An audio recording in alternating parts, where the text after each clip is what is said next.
teman-teman milenial. Tentunya bersama aku Ayunda Taya dan aku Ayu Rahmawati. Pastinya di Mata Milenial Indonesia TV, matanya Indonesia.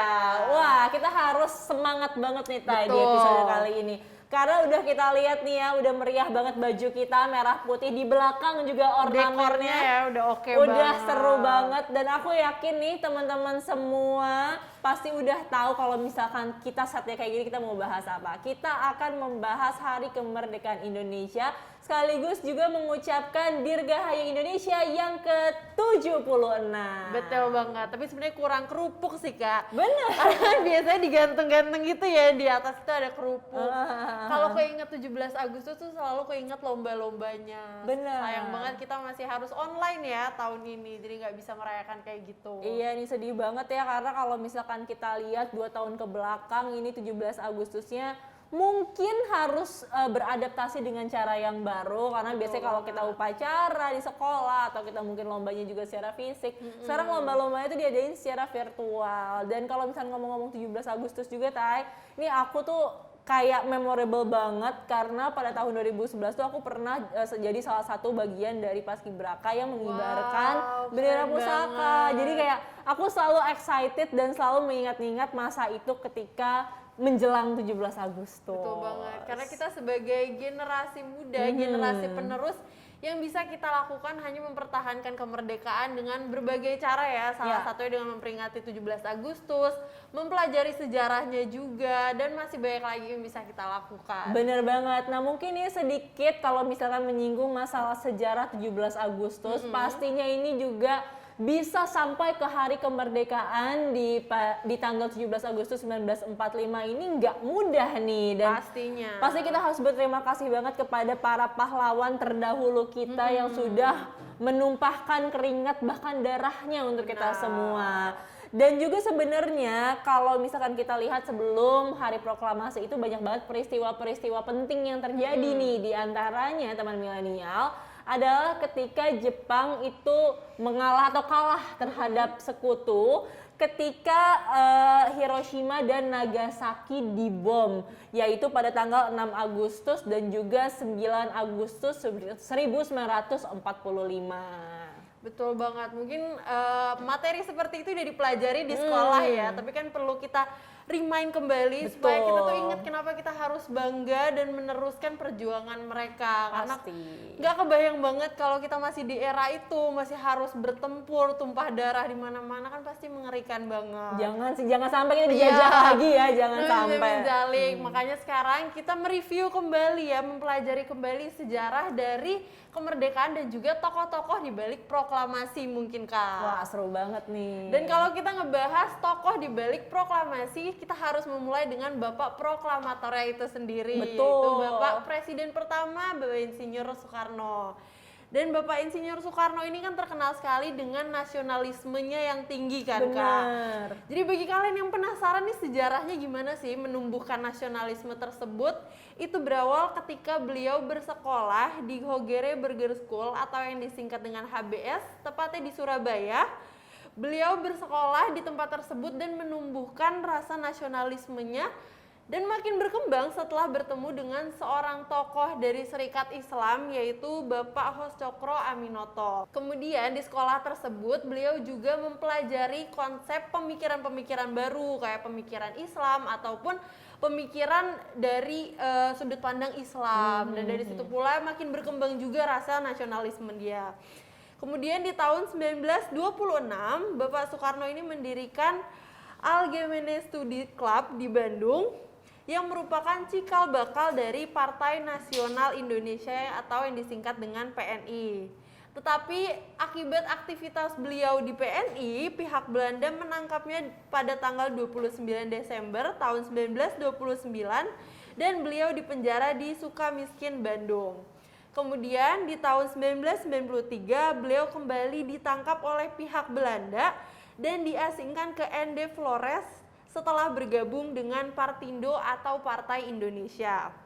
Dan setelah dipindahkan selama 4 tahun di Bengkulu, beliau berhasil kabur dan menuju Padang. Kemudian beliau menyeberangi Selat Sunda dan kembali ke Jakarta pada Juli 1942. hingga akhirnya perjuangan panjang Bapak Soekarno ini bersama tokoh-tokoh pendiri bangsa tidak sia-sia membuat Indonesia merdeka dari penjajahan. Wah, kalau ngomongin masalah Insinyur Soekarno, ini memang ceritanya itu banyak banget dan pastinya perannya juga sangat-sangat besar untuk kita semua pastinya. Sehingga juga kalau misalnya kita lihat nih cara menghargainya, salah satunya adalah dengan mendirikan bandara internasional terbesar ya di Indonesia sekarang, Soekarno-Hatta. Betul banget, karena pas banget dengan tokoh kedua yaitu Bapak Hatta sendiri yang merupakan partnernya kayaknya. Betul. Ya. Udah sejoli dari Bapak Soekarno.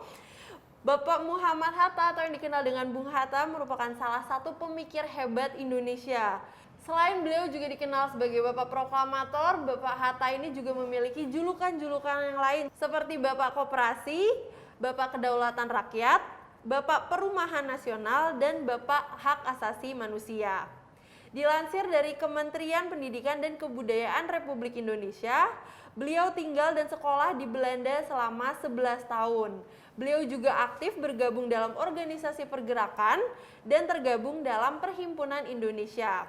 Akan tapi, akibat dari aktivitasnya tersebut, beliau sempat ditangkap oleh pemerintah Belanda, kemudian dibebaskan karena melakukan sebuah pidato pembelaannya yang terkenal yaitu Indonesia Free. Wah, kalau ngomongin masalah Bung Karno dan Bung Hatta nih ya, ini berarti kayak think tank-nya gitu ya untuk memperebutkan perjuangan Indonesia tuh kayaknya nggak lengkap kalau tidak mulai dari Bung Karno dan juga Bung Hatta. Dan juga nih teman milenial semua, selain tadi udah bahas Bung Karno dan Bung Hatta, salah satu tokoh penting lainnya di balik perjuangan kemerdekaan Indonesia yaitu adalah Ahmad Subarjo. Jadi Ahmad Subarjo ini bersama Soekarno dan Hatta juga ikut mengkonsepkan naskah proklamasi. Selain itu, ia juga orang yang menjemput Bung Karno dan Bung Hatta pada saat disekap atau diculik oleh kelompok pemuda di Rengas Dengklok.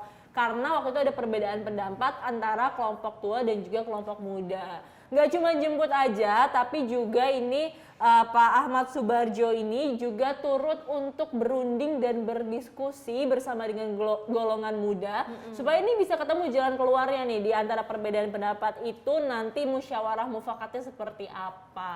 Betul banget. Dan ngomongin pengkonsepan atau perumusan dari naskah proklamasi itu kan pasti prosesnya panjang dan ada banyak ide kan, karena ada banyak kepala juga. Maka dari itu ada seorang tokoh juga nih kayak nggak kalah penting, yaitu Sayuti Melik, yang merupakan tokoh yang menyempurnakan dan juga akhirnya mengetik naskah proklamasi sebelum akhirnya ditulis oleh Bapak Soekarno. Wah, itu juga salah satu tokoh yang sangat terkenal ya. Dan salah satu tokoh terkenal dan juga penting lainnya adalah Sultan Syahrir, di mana beliau ini merupakan salah satu golongan muda yang mendesak segera Indonesia dimerdekakan oleh Bung Karno dan juga Bung Hatta. Dan selain itu, yang uniknya adalah ketika Bung Karno ini sudah selesai membacakan naskah proklamasi sekaligus juga mengumumkan kemerdekaan Indonesia ke mata dunia, ini Sultan Syahrir ini tidak ada di tempat karena ia melakukan diplomasi ke berbagai negara supaya negara-negara di dunia ini bisa mengakui kemerdekaan Indonesia. Gak cuma itu, dia tuh juga sekaligus memberikan bantuan kepada India yang waktu itu tuh sedang mengalami krisis pangan dengan cara mengirimkan sekitar 500.000 ton beras pada tanggal 20 Agustus 1946.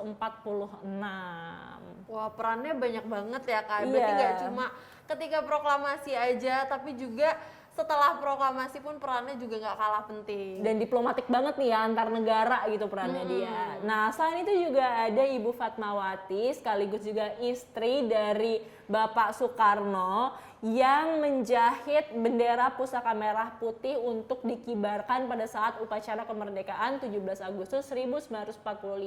Tapi sekarang ini juga benderanya ini sudah dimuseumkan di Monas karena mungkin kondisinya sudah tidak memungkinkan, dan sekarang kalau misalnya Paskibraka ini yang termasuk di istana juga mengibarkan duplikatnya gitu, Tai. Next ada juga Laksamana Maeda. Kalau ini adalah orang berkebangsaan Jepang, tapi justru memiliki simpati kepada orang Indonesia. Ia ini memiliki jabatan sebagai Wakil Komandan Angkatan Laut di Jepang, dan juga ia mengizinkan dan juga meminjamkan rumahnya untuk digunakan oleh para pejuang Indonesia pada saat merumuskan naskah proklamasi. Jadi Jalan Pegangsaan Timur itu adalah rumahnya Laksamana Maeda. Jadi selain tokohnya yang legendaris, tapi rumahnya juga nggak kalah legendaris. Benar. Dan kalau ngomongin tadi ada bendera merah putih, itu juga berkaitan dengan pengibarnya. Ada 3 tokoh. Mungkin itu juga menjadi pionir sampai sekarang kakak bisa jadi pengibar bendera. Itu awalnya dari sini. Yaitu ada 3 tokoh penting.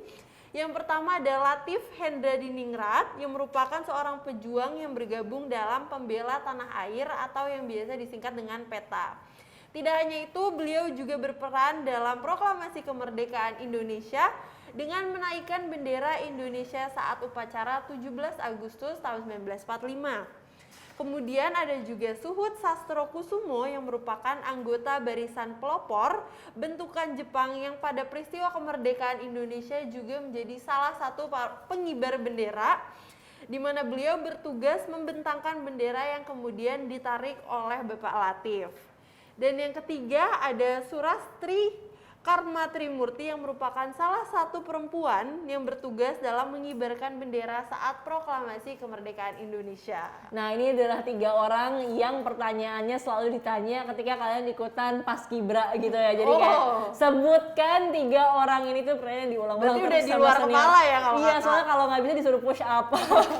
Jadi kayak harus hafal di luar kepala. Karena kan berkat mereka kakak bisa mengibarkan bendera merah putih juga Bener sekarang. Bener banget pastinya. Tapi nggak cuma itu aja, ternyata ada juga sosok bersaudara nih yang juga nggak kalah pentingnya perannya ketika kemerdekaan Indonesia, yakni Alex dan juga Franz. Nah, kedua orang ini tuh profesinya adalah seorang fotografer jurnalistik Indonesia yang pada akhirnya berhasil mengabadikan momen-momen kemerdekaan Indonesia.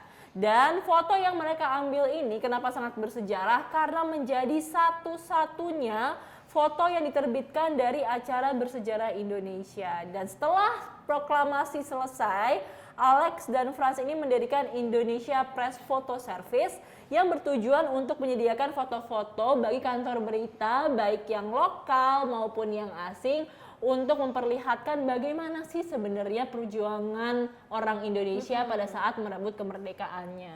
Wow, untung ada mereka ya, karena kan bukti sejarah itu penting banget. Bener, dan mungkin juga sebenarnya foto-foto dari Alex dan Franz ini yang kita lihat di buku-buku sejarah kita nih, karena kan soal-soal ulangan juga. Soal-soal ulangan, karena kan pastinya kalau misalnya kita lihat gambar-gambar ini sangat membantu kita untuk memahami sejarah-sejarah yang udah pernah kejadian dulu ya. Betul banget, tapi menurut aku kejadian proklamasi atau momen proklamasi itu masih banyak banget orang-orang yang memiliki peran penting. Tapi kalau kalian penasaran, kalian bisa searching sendiri ya untuk menambah wawasan kalian. Bener banget, dan pastinya nih serba-serbi di hari kemerdekaan kita juga banyak banget euforianya, lagu-lagunya dan lain sebagainya.